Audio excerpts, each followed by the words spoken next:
एको अव्यक्त आत्मको विष्णु अनादि प्रभु ईश्वर शुद्ध सत्वो जगत स्वामी निर्गुण त्रिगुणान्वित। अर्थात बृहद पारशरी होरा शास्त्रानुसार एक अव्यक्त आत्मा वाले विष्णु हैं, जो अनादि समर्थ ईश्वर शुद्ध सतोगुणी जगत के स्वामी निर्गुण होते हुए भी तीनों गुणों से युक्त हैं।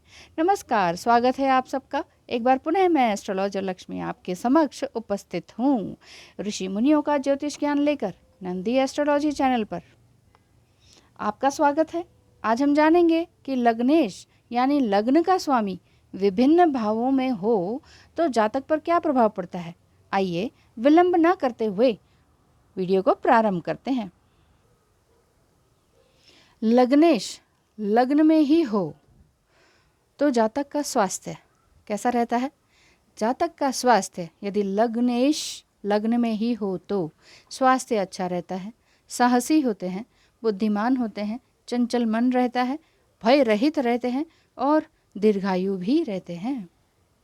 दूसरी बात करें, लग्नेश यदि धन भाव यानी दूसरे भाव में हो तो जातक लाभवान होते हैं, विद्वान होते हैं, सुखी, सद्गुणी, धार्मिक, आदरणीय, कोशिशों से धनवान, परंतु संतान संबंधी समस्या भी हो सकती है।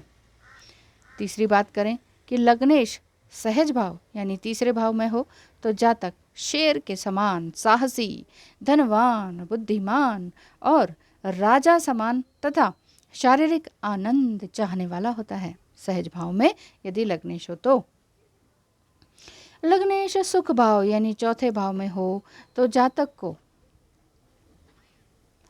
मातृ पितृ सुख प्राप्त होता है। भाई इनके अधिक होते हैं, साहसी होते हैं, हंसमुख होते हैं और साथ ही साथ प्रयत्न से उन्नति होती है। बहुत ही एम्बिशियस होते हैं, सुंदर होते हैं, शारीरिक रूप से भी सुखी होते हैं। ठीक है, अब पांचवी बात करते हैं। लग्नेश संतान भाव यानी पांचवें भाव में हो तब क्या होता है। लग्नेश संतान भाव यानी पांचवें भाव में हो तो जातक की साधारण संतान होती है और सुखी रहती है और पहली संतान पर विपत्ति रहती है। ये बात है।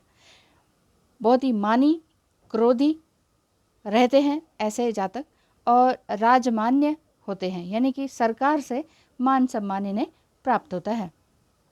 लग्नेश यदि शत्रु भाव यानी छठे भाव में हो और पाप ग्रह से संबंधित हो तो शुभ ग्रह से दृष्ट ना हो तो शारीरिक सुख में कमी आती है।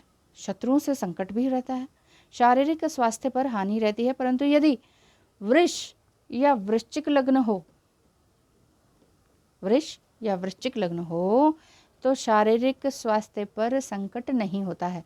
तभी बहुत सारी चीज़ें कैलकुलेट करनी पड़ती हैं कि कहाँ क्या कैसे।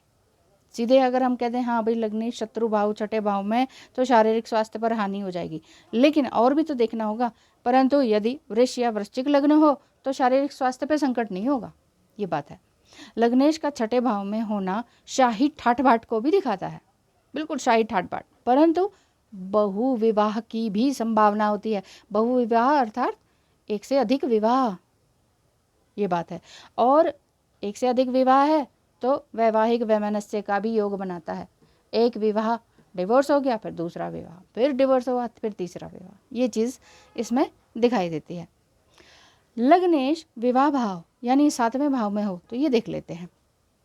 सातवें भाव में हो लग्नेश तो पाप ग्रह हो तो जातक का जो स्पाउस है वो अल्पायु होते हैं।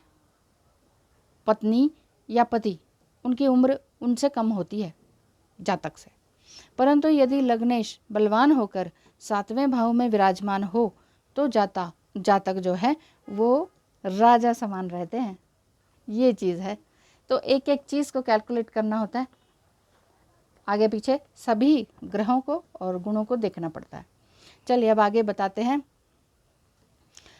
लग्नेश कष्ट भाव यानी आठवें भाव में हो, इससे पहले मैं ये बता देती हूँ, यदि आपको भी कुंडली एनालिसिस करानी है, होरा शास्त्र सारावली फल दीपिका, होरा शास्त्र ग्रंथों का मिला जुला ज्ञान आज हम आपको दे ही रहे हैं। तो यदि आपको भी कुंडली एनालिसिस करानी है, कुंडली मिलान कराना है, विवाह के बारे में पूछना है, एक डिवोर्स हो गया कहीं दूसरा तो नहीं हो जाएगा, उसके क्या उपाय हैं, ना हो तो, क्योंकि बहुत सारी चीज़ें आपको इसमें देखनी पड़ जाती हैं। फॉरेन सेटलमेंट कैसा है, हस्तरेखा यदि करवानी है तो हस्तरेखा में आपको यहाँ आने की ज़रूरत नहीं है, आप अपना हाथों का, आगे का और पीछे का, दोनों हाथों का फोटोग्राफ्स दे सकते हैं और एक छोटी सी वीडियो क्लिप दे सकते हैं, जिससे कि आपका पूरे अच्छी तरीके से देख कर एनालिसिस कर दिया जाएगा ऑडियो।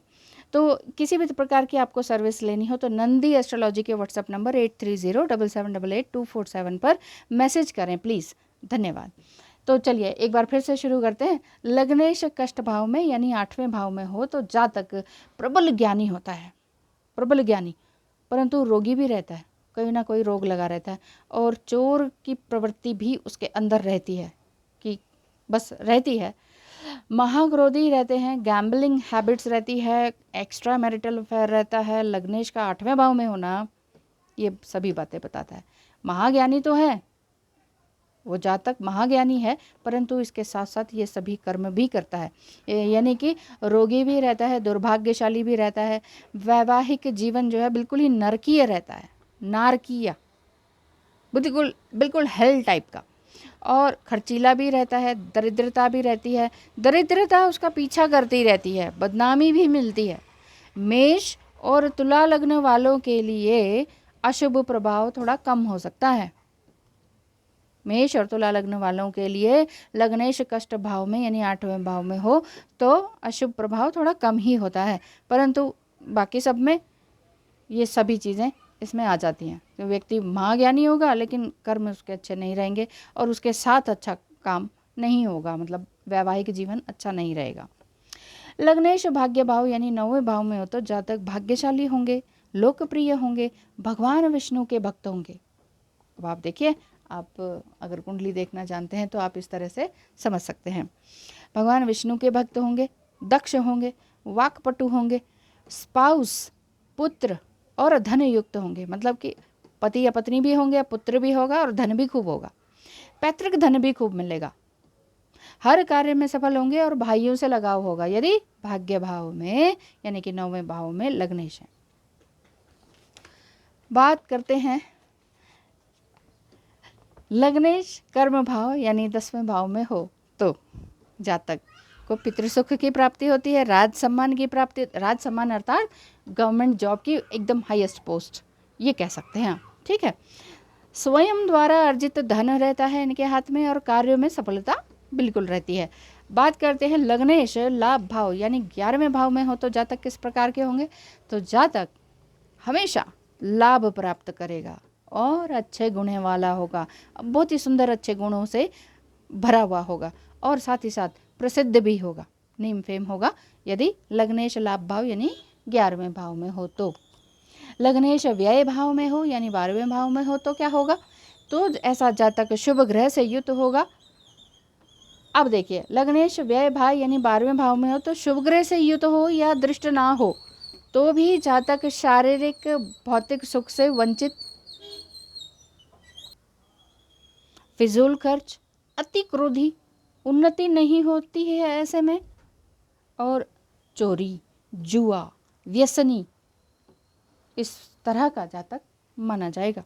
मतलब उसका काम यही गैम्बलिंग में होगा, चलो भाई वहाँ चलते हैं, कुछ जुआ खेलाते हैं, वहाँ से पैसा बन जाएगा, इस तरह की। तो ये उन्नति की तरफ नहीं है, उन्हें लगेगा कि हाँ जुआ खेल के पैसा आ गया, लेकिन वो उन्नति नहीं होगी, फिजूल खर्चा होगा और शारीरिक और भौतिक सुख भी इन्हें प्राप्त नहीं होगा। शुभ ग्रह से संबंधित हो तो अशुभता में कमी आ जाती है, ये वाली बात है। तो चलिए, आज हमने जाना कि होरा शास्त्र सारावली फल दीपिका और इन सभी का होरा शास्त्र ग्रंथों के द्वारा सभी का मिला जुला ज्ञान यानी कि वैदिक एस्ट्रोलॉजी के थ्रू हमने जाना कि किस तरीके से लग्नेश का 12 भावों में जातक के ऊपर प्रभाव पड़ता है, क्या फल पड़ता है। ठीक है, धन्यवाद।